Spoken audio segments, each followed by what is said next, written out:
Good morning, good afternoon, good evening. Welcome back to the African Wahala. We are reaching you guys live today on Diaspora Radio International. If you guys have seen the broadcast, it's mostly about a statement from the former Nigerian president, Olusegun Obasanjo, when he had his 85th birthday party, a symposium in Abeokuta. And in that party, one of the comments that he made was that there will no longer be Nigeria if things keep going at this trajectory. But before we go into all that gloomy, doomy type of information, let me share with you guys some good news coming out of the continent of Africa. Because it's not always negative. There are some regions that are achieving some progress, and at the same time, there are many regions not achieving anything, right? Which is quite unfortunate. But yeah, I'll show you guys a video out of the Ukraine and out of many other African countries where the government officials are evacuating their citizens. And I just want you to pay attention to how the students from Zambia in Ukraine were praising their politicians, their presidents. Check this out.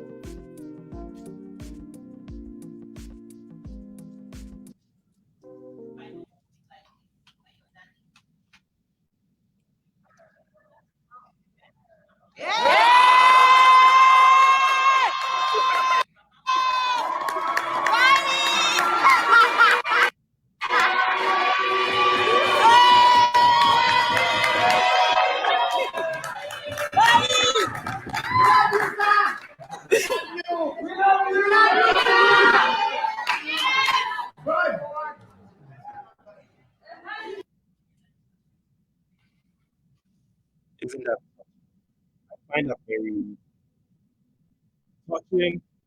I find it interesting. It's something that you should look forward to as a citizen of the country. You know that your government has you at the back of their minds. They have your welfare as their primary responsibility to keep you safe, to create a country where you can have a good economy. And those were Gambian and Zambian students, right? Their president, Chilemba, I can't remember the guy's name now. He was recently elected in 2021. He organized him and the Ministry of Foreign Affairs in Zambia.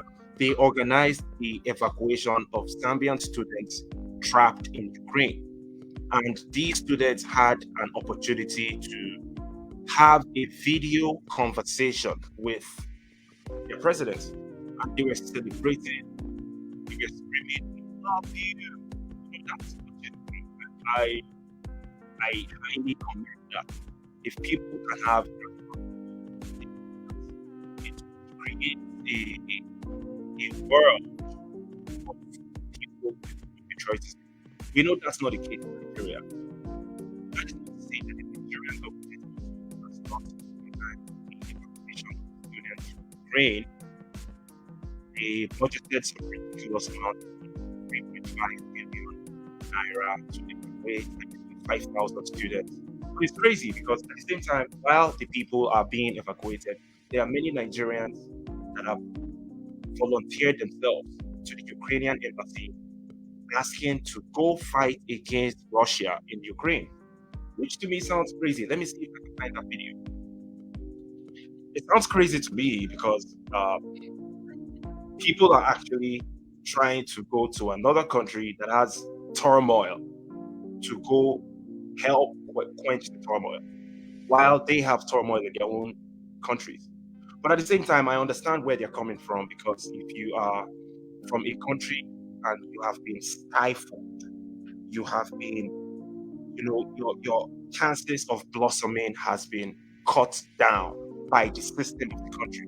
It makes it impossible for you to even want to contribute towards ending the violence, the turmoil in your country, but then you're willing to go to another country to help them. It's crazy, to me,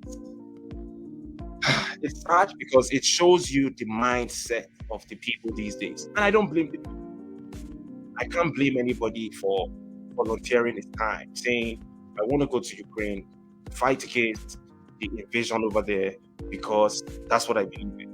But we know that a lot of these people, they genuinely are just looking for an opportunity to get a better life for themselves. And that's the truth. And I don't blame them. Everybody deserves to have a better life. I'm going to show you a quick video, right, that showcases exactly what I'm talking about. I found this on Twitter, right? I want to go and fight for Ukrainians. I've enrolled into Nigerian Defense Academy for the past three times. Three consecutive times. 2013, I was there in Kaduna, Zaria. Even when my name was enlisted, yes, I still have to have a link to a general or senator. It's better for someone to even die there than to die in this country. Yes. My brother, is it anything special in this country? You and I know that nothing special in this country. If flash your back at least some years ago, what the bonus we met those things and those things are still on ground. Is that how it's supposed to be? Is it a country that are ready to move on? Traveling from here to Ukraine and assist them in fighting, I believe is the best thing.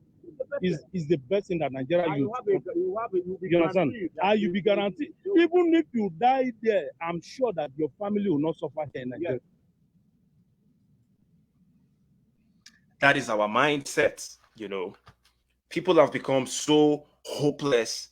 People have lost all forms of optimism that they can have. So much so that they would rather go die in another country because they believe that that would give them a better chance, a better economic chance for themselves and their families. Even if they are not around in the world because they have been killed, at least their family members can have some benefits. And it's sad that the country has turned people into this.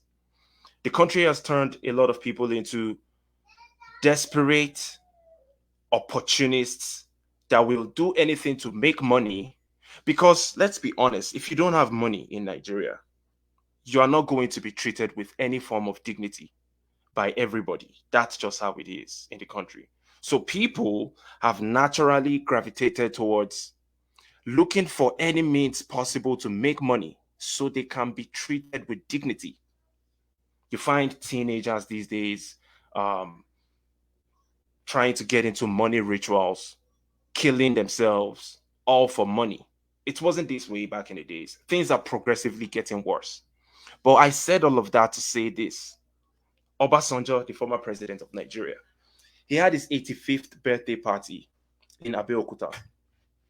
It was a symposium. He had many dignitaries from all over the world come through to celebrate the birthday with him. He even had a what's this thing called now? Like a charity football match, right? The guy was looking hale, hearty. He was bouncing around, playing soccer with everybody, and people were happy.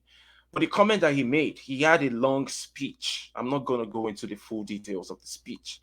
But one of the comments that he made in the speech was that if Nigeria keeps going at this trajectory, there will no longer be a Nigeria in the near future. And it makes sense. I mean, it's not a surprise. All of us know that Nigeria has it very bad right now. But the only question that I have is this same Obasanjo that is talking, right? That is giving the audience, even me, the African Wahala, I'm paying attention to Obasanjo, trying to listen to what he has to say. Because truth be told, these are the influential people in the society. Fine, the influence is gradually fading away.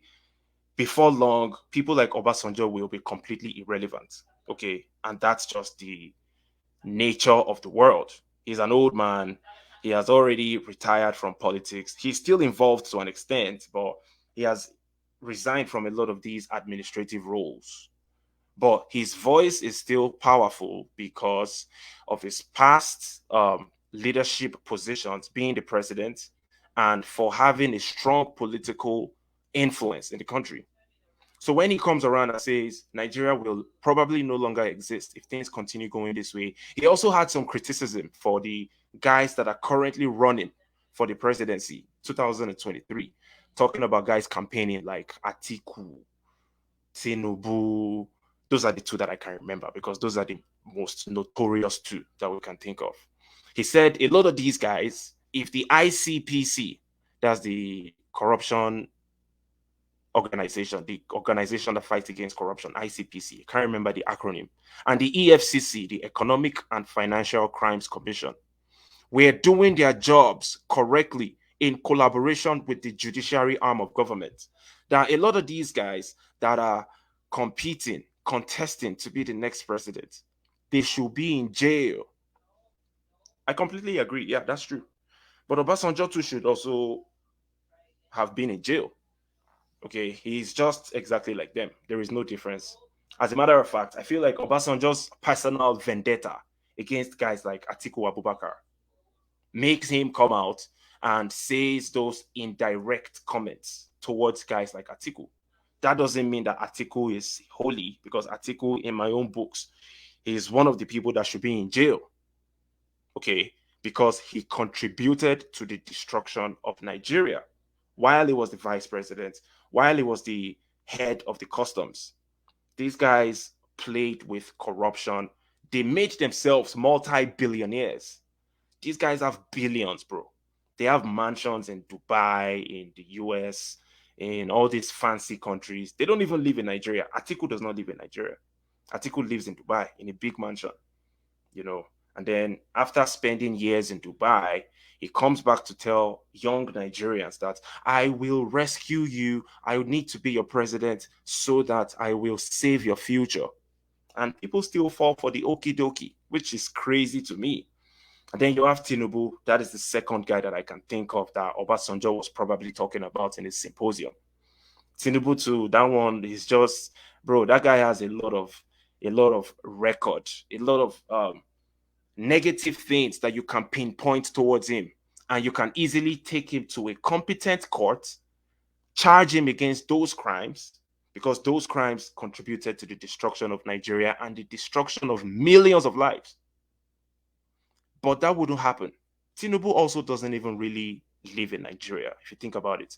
He had a knee operation sometimes last year. He ran away to the United States. And then while he was recuperating, he went to the United Kingdom to stay there for a few days. And then many opportunists, just like him, the up and coming ones, the politicians, they went all the way to the UK to visit him, taking photos.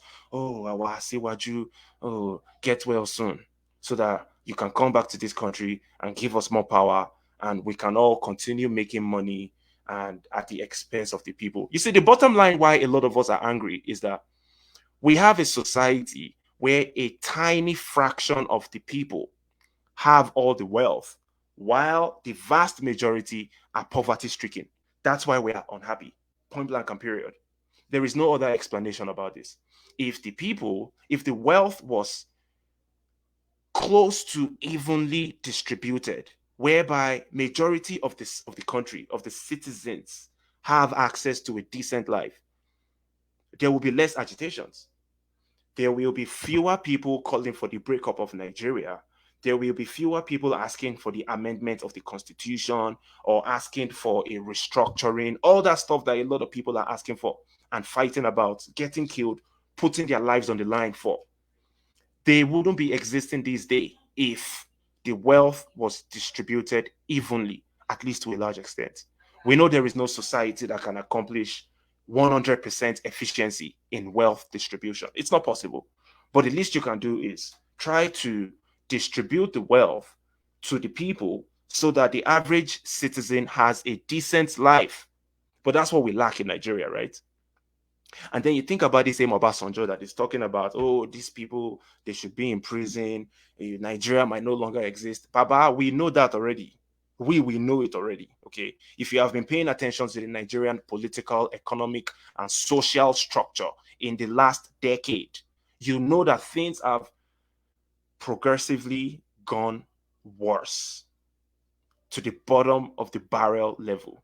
Things have gotten so bad. Socially, if a community, if a society cannot improve itself socially, yeah, no matter how much progress it makes in other aspects of its society. For example, a society that has social breakdown, there is no trust amongst the people living in the society. Even if they have a decent economy, the economy will collapse because there is no trust amongst the people. If a society has broken down socially, yeah, even if it has other positive attributes that can work for it to make it a great society, it's the fact that the social structure has been broken down, it negates every other positive things. So the best development progress that a society can make is the social aspect. And guess what? In Nigeria, we don't have any social aspect. The social structure has broken down so bad, especially in the last 7 years since Buhari came in. Man, it took a nosedive. It was already bad before Buhari, but once Buhari came in, man, Buhari threw away the federal character principle out the window. Nepotism was the order of the day. You can't question anybody that is a criminal as far as they have power. And if a criminal that has power does not like you, he can go after you. We saw that happen recently with Shore. Shore's lawyer, Omoyele Shore, his lawyer went to sue Ned Nwoko for violating Shore's human rights, whatever. And the lawyer got arrested by the judge handling the case, ordered the lawyer's arrest.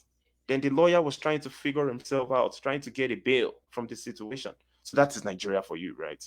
And you think about the same thing that Obasanjo was talking about. So it's pointing fingers at everybody that you guys are responsible for destroying this country.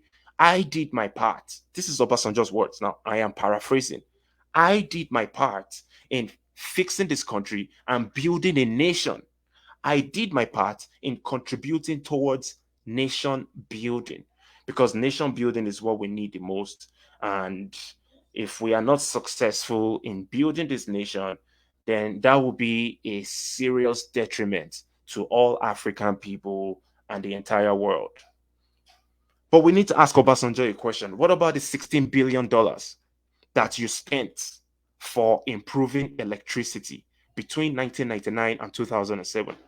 $16 billion was magically raised from wherever, invested into the electricity industry to improve electrical supply for Nigerians. Where did it go?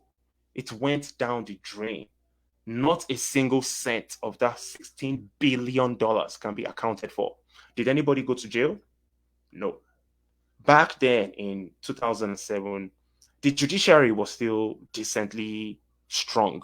It wasn't as weak as it is right now. Right now the judiciary is a joke. But back then, the judiciary had enough power to at least make sure that the culprits, those people that stole those funds, could have been sent to prison.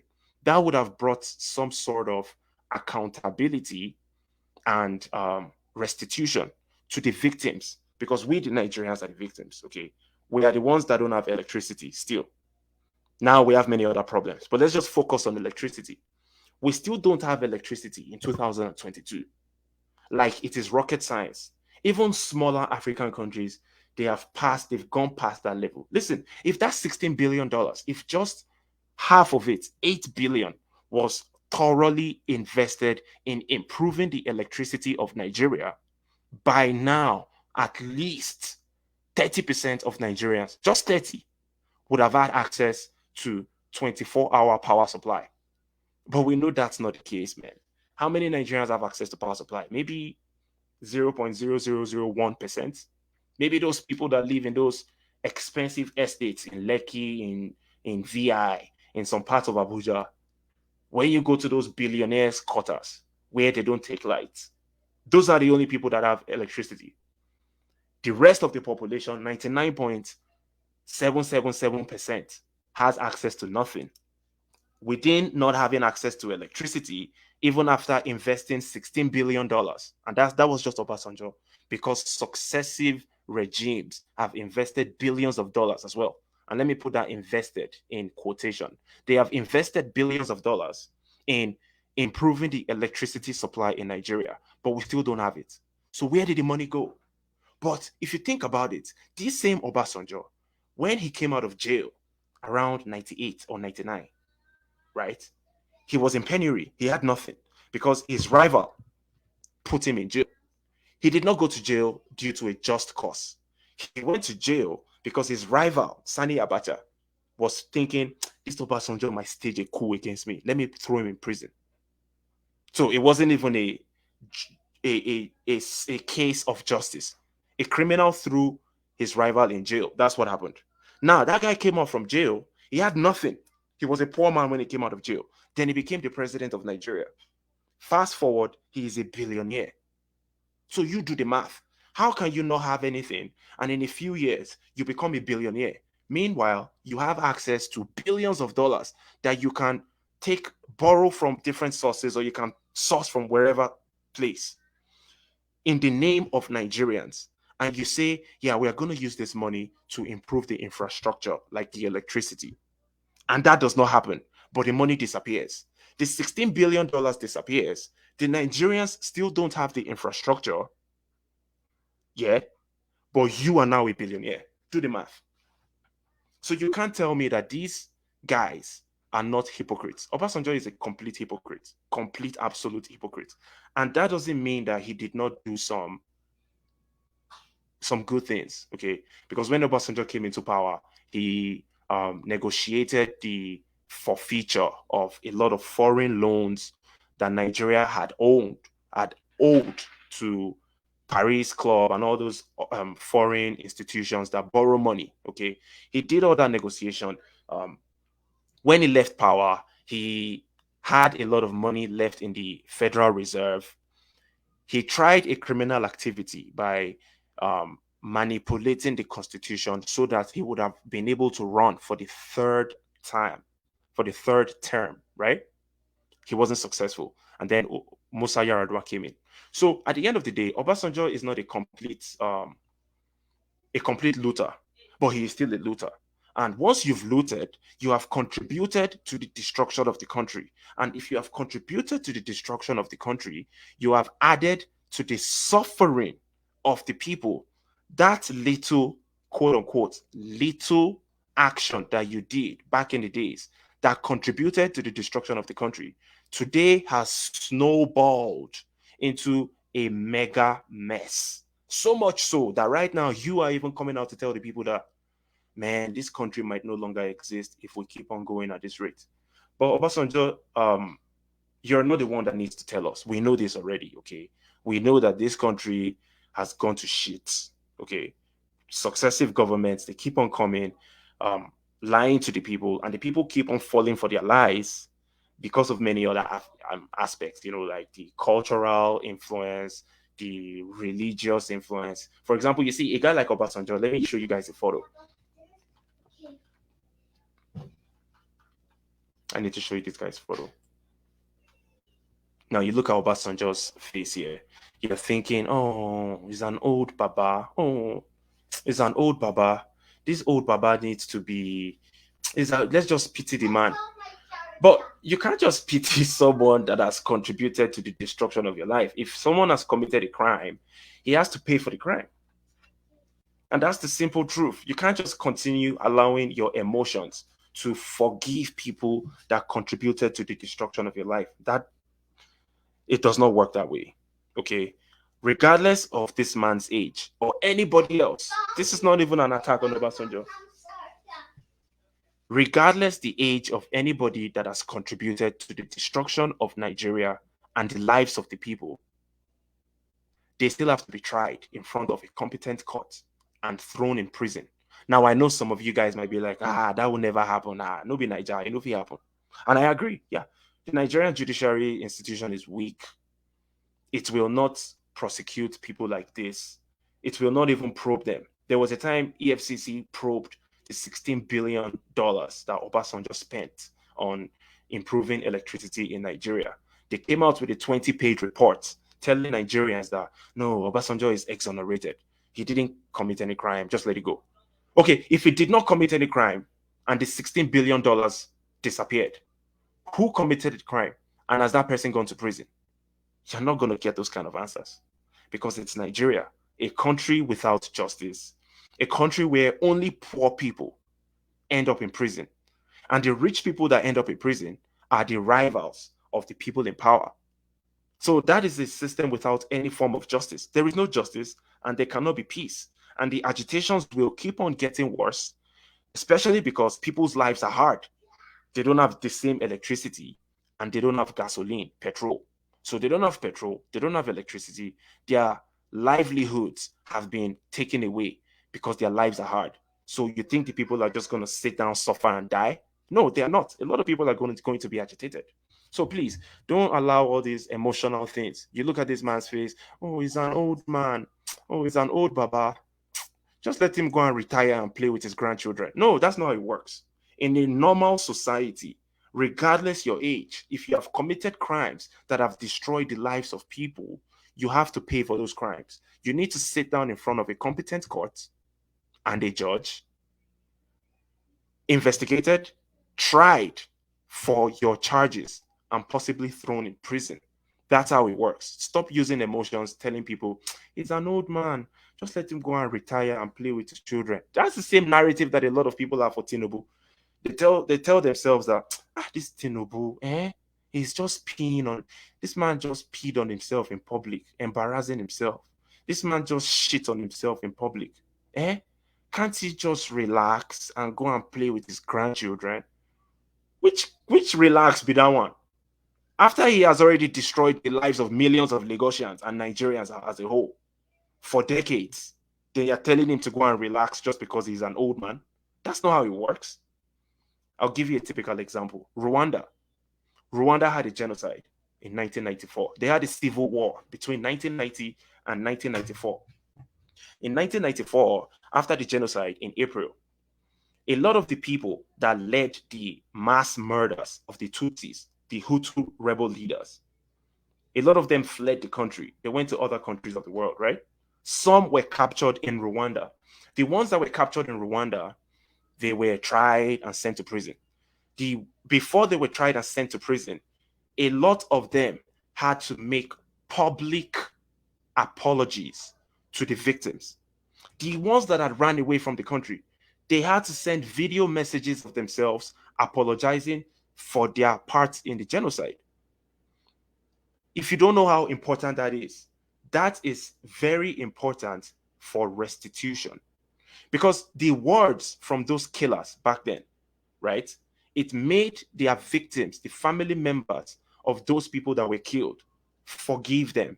And that's why a woman whose son was beheaded by the Hutu rebels could in the future become neighbors with one of the rebels that were killing the Tutsis. I don't know if that makes sense. It's like someone comes around and kills your child, but you can find a place to forgive that person, so much so that you can become neighbors with that person because of restitution that had happened. But that's not how it is in Nigeria. All of us know this, man. There was a there was a Nigerian civil war between 1967 and 1971. After the civil war, they just came and declared no victor, no vanquished. Let's just sweep this under the carpet, forget about it, like it never happened. Let's continue living like brothers and sisters in a nation. After they starved to death millions of children in eastern Nigeria, right?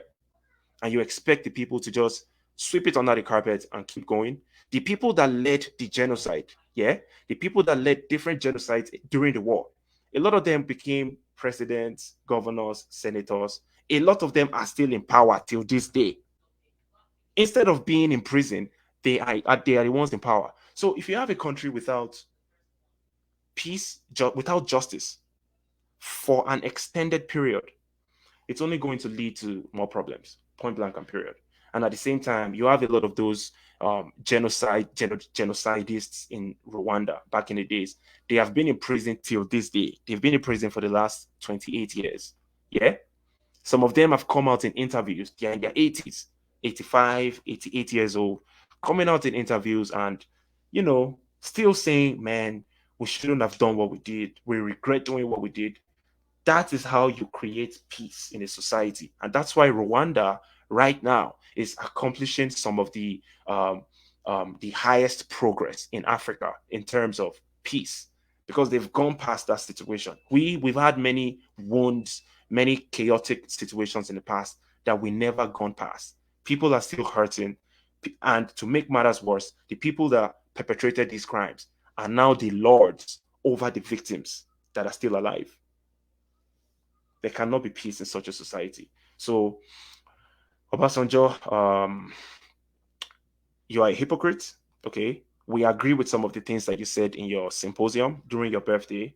We agree that, yes, Nigeria might no longer exist. We agree that some of these people that are running around trying to become the president, they should be in jail. Yes, we agree. We also agree that nation building requires the efforts of all types of leaders, from political, traditional, religious, but we also need to point it out to you, Mr. Obasanjo, that you are a hypocrite because you also contributed to the destruction of this country.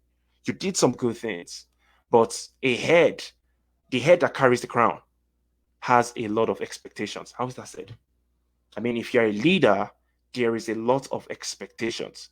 And we are not just going to sweep your misdeeds under the carpet. Okay. It's not going to happen. Forget the fact that you're 85, along with your other friends, the Articles, the Tinubus that are trying to become the next president, a bunch of thieves and criminals, crooks. We are not going to sweep their crimes under the carpet. We are not going to forgive and forget. The only way we can forgive is if we get restitution. That's the only way there can be peace. And all these agitations will never end. It's only going to get worse. And like Obasanjo said, eventually the country will probably no longer exist. But another question that I have is, if Nigeria no longer exists and many new countries come out of Nigeria, if those new countries are made up of the same Nigerians that we have today, with the mindset that we have today, do we not think these new countries will experience extreme levels of turmoil? I believe that's what is going to happen. And it puts us in a very, very tight spot. But anyways, I'll change topic. Now, the final topic that I want to talk about today is it's a cultural thing. I already spoke about a positive news. Many African countries, including Ghana, Zambia, even Nigeria, they try to evacuate their citizens from Ukraine, which is highly commendable. We even found the Zambians. I shared the video earlier in the clip. You can rewind and watch it from the beginning if you like this content. The Zambians were hailing their president, saying, "We love you, Mr. President," because he organized their evacuation from Ukraine or from neighboring countries, right? And then now we have a third story. It's not much of a story. I apologize about the background noise. Okay. Let me try to sort that out.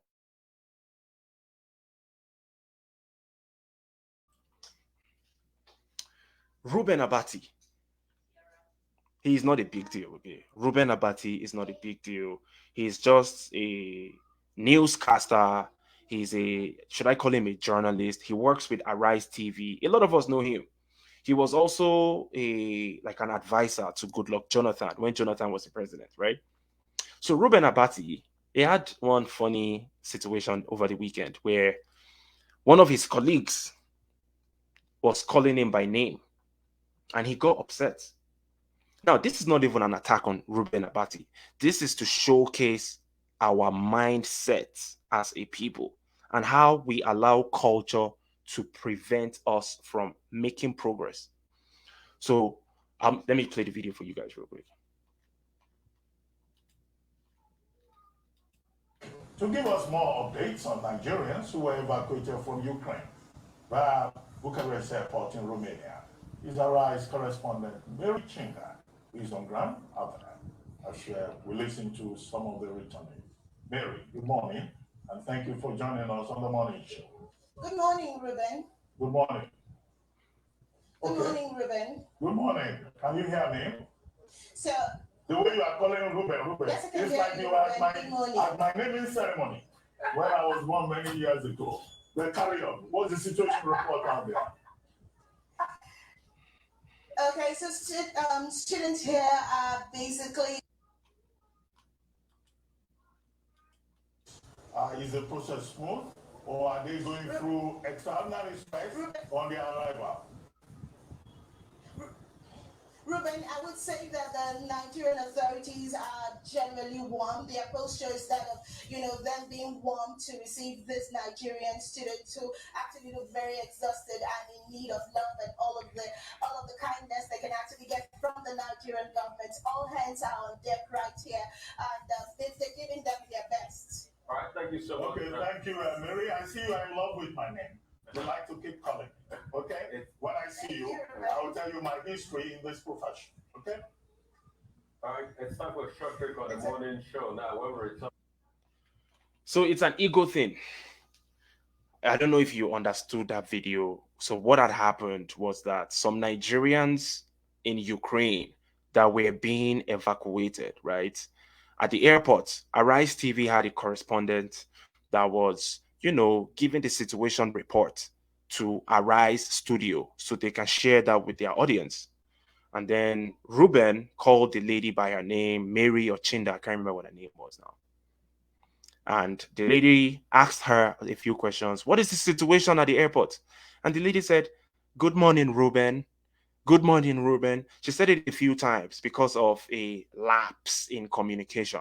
When all these broadcasting equipment are put together, sometimes the audio is not live, right? There might be like a 2-second delay. So she probably didn't hear Ruben trying to communicate with her. So she kept on saying, "Good morning, Ruben. Good morning, Ruben." And that infuriated Ruben Abati. Now, don't get it wrong for 1 second. Ruben Abati is a nobody. He's just an anchor in a TV station. He's an absolute nobody. He's just an average Nigerian that has a job. But the point of talking about this is to show you the arrogance in many Nigerians because of their cultural perspective. He is upset that the lady keeps on calling his first name. He probably expected her to call him Mr. Ruben or Uncle Ruben or "Good morning, Daddy." Obviously, that would not look professional because this is a TV station. You have millions of viewers, and that would just look stupid. Period. Okay, you can't be calling anybody uncle or forget about your culture. This is profession. You can't allow your culture to interfere with your profession. You can't even have a professional organization if you put culture first. Imagine you go to work and your oga at work is telling you that, "Hey, my son," your oga is calling you my son because he's older than you, right? He's old enough to be your father. So he decides to call you my son. And you, as the employee, you are now referring to him, "Hey, Daddy, good morning, sir. Good morning, Daddy. Oh, what can I do for you? Oh, my son, can you take my car key and help me go and pick up my children from school? Can you go and help me buy food from the canteen across the street?" Are you seeing how culture has interfered with the workplace and progression? What that tells me is that you can't have a 100% efficient organization if you allow culture to interfere. And that would only lead to more problems. I'm going to go through the comments real quick. I'm so sorry. I lapsed on that. David Omojesu Oyetayo, "Baba, I have stopped disturbing myself about those old fools. I only seek and pray for Yoruba nation or leave this zoo called Nigeria." Wow. I'm a people the vex die. But Nigeria love their oppressors. Sunday Ajayi, Sunday David. Absolutely, man. We love our oppressors. And this is the same thing that I'm talking about in this Ruben Abati case. Ruben Abati is upset that his colleague, co-worker, you don't pay a salary. You guys are both colleagues. You are supposed to work together for the development, for the growth of your organization, for a perfect, efficient organization. That's what you're supposed to do. But you are upset that your co-worker is calling you by the first name.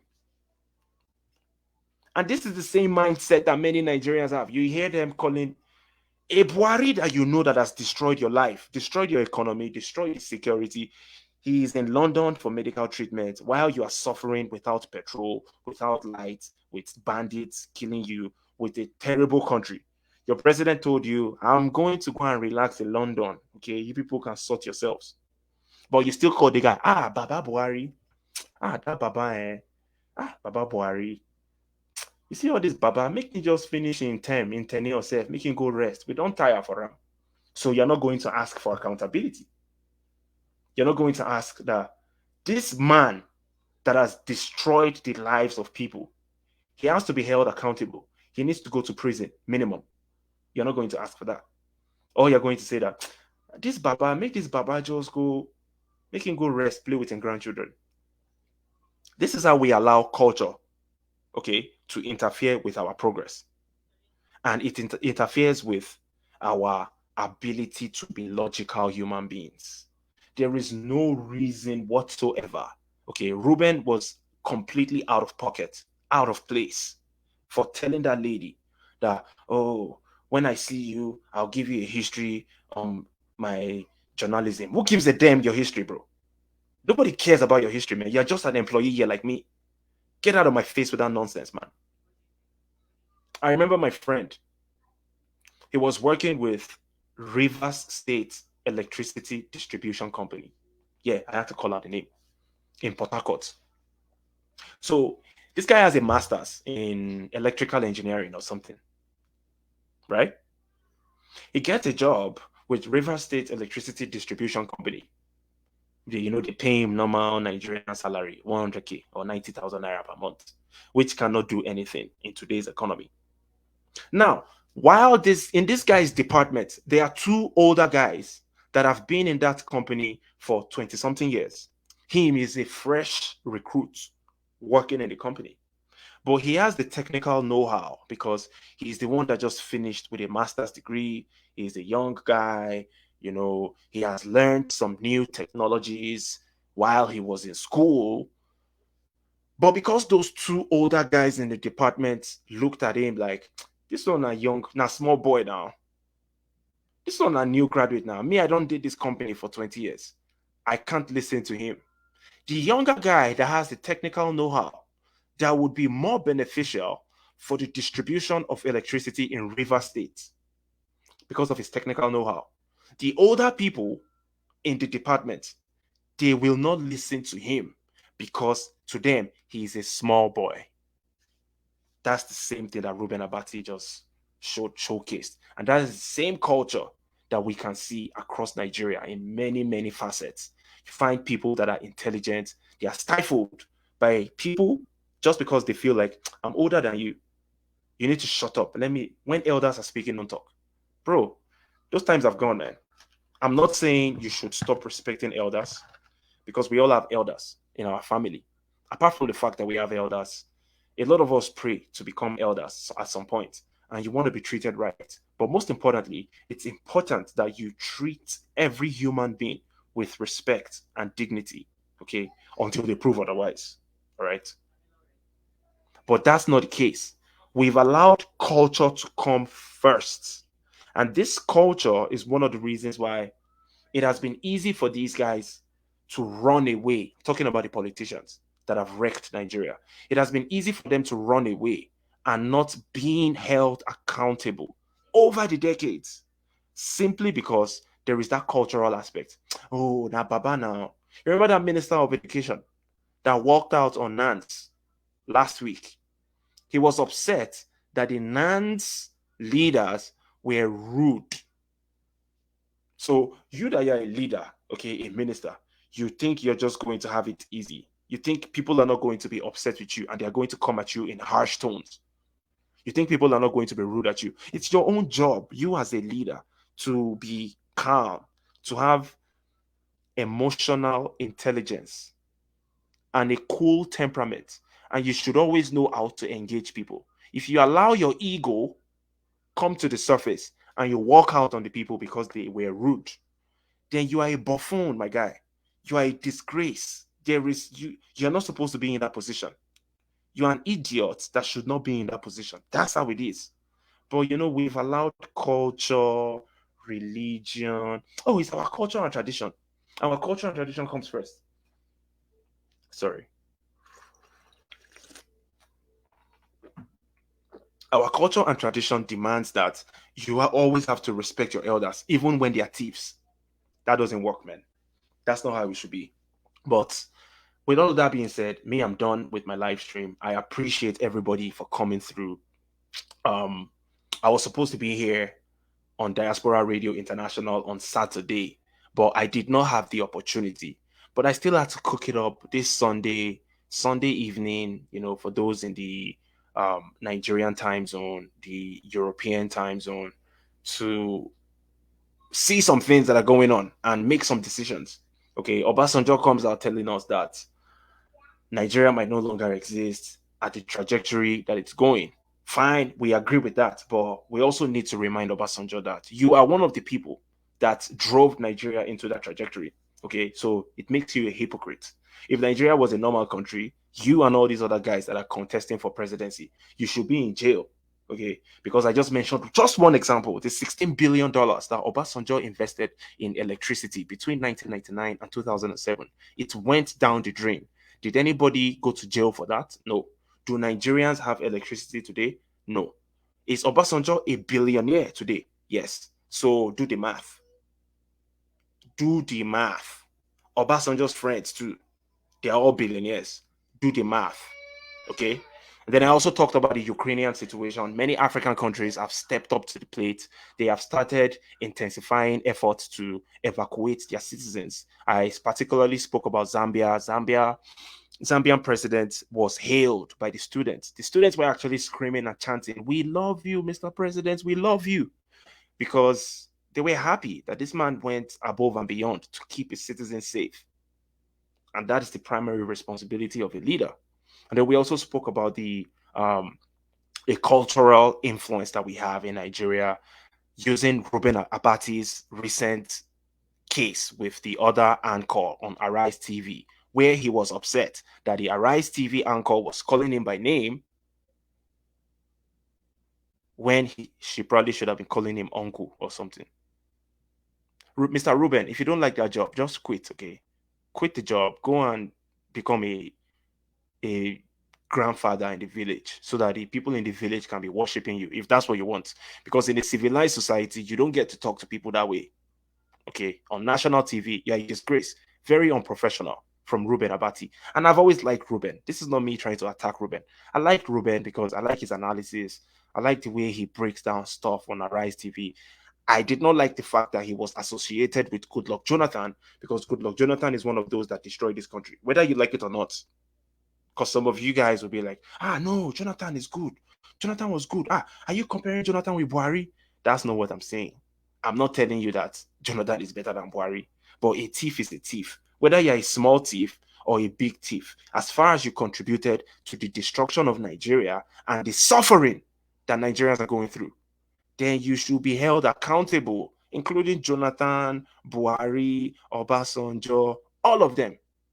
Anyways, I did not really trust Ruben Abati because of his past associations with Jonathan, but I respected his journalistic situation, right?